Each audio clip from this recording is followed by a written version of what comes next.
to the next episode or piece of our timeline that we're discussing here, um, featured by the Bamboo Roots Initiative. So we're going to hop right in. It's a jam-packed video. Today we're going to be talking about 1944. Okay? We're going to follow the same format. We're going to identify the problem. We're going to figure out what promise was given to fix the problem. And then we're going to see the result of that promise. Okay? So, what we have here, first we're going to introduce is the GI Bill. Okay?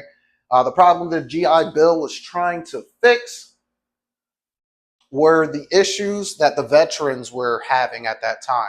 Okay, so 1944 is the year before the Second World War ends. Okay, so we're nearing that major war, and we know that veterans are going to have to come home, and we need to provide them with some levels of safety.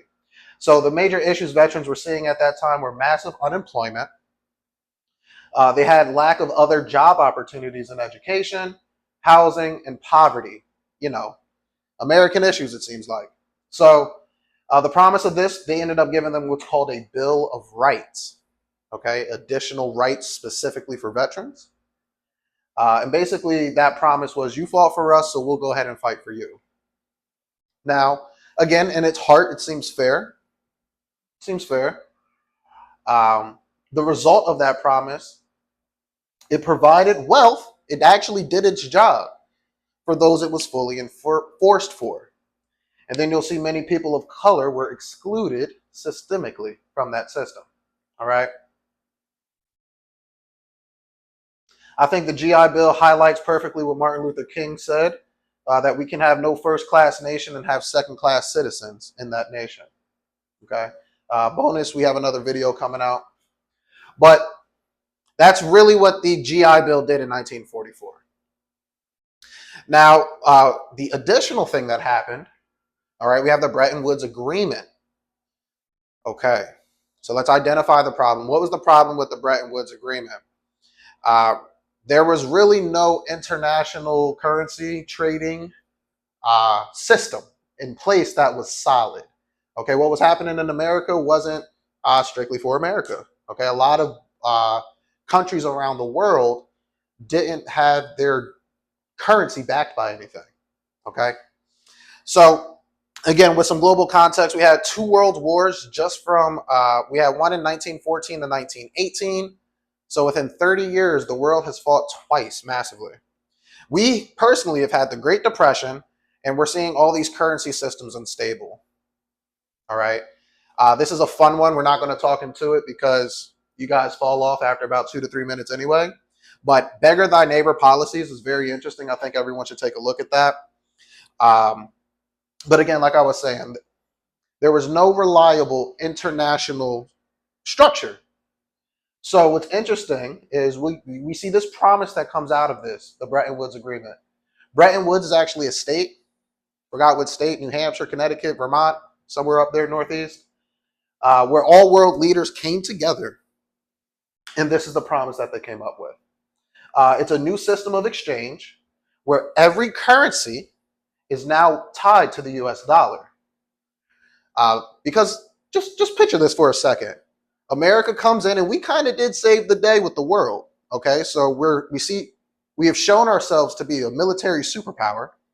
We look like a moral authority because not too long ago, we did just abolish slavery to the world. And then we also have a currency that's actually backed by the dollar. So in the world's view, America's looking like the savior. America looks like they got everything figured out. America looks like the place of peace, looks like the place of hope, looks like the place of progress. So that's why we were able to leverage ourselves to be the ones that's backing the new system. So the result of that is the IMF and World Bank. I mean, it's still in effect to this day. Not here to debate how you feel about those markets or that banking system.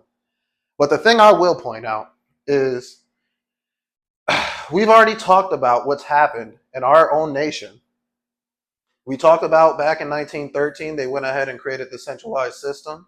16 years later, they ended up saying, hey, yeah, sorry about that. We didn't expect the economy to crash so quickly. You know, so it was proven time and time again that our system hasn't been rectified. So the world now has adopted a broken system, or has a system with very low proof of concept success rate. So I think that's very interesting.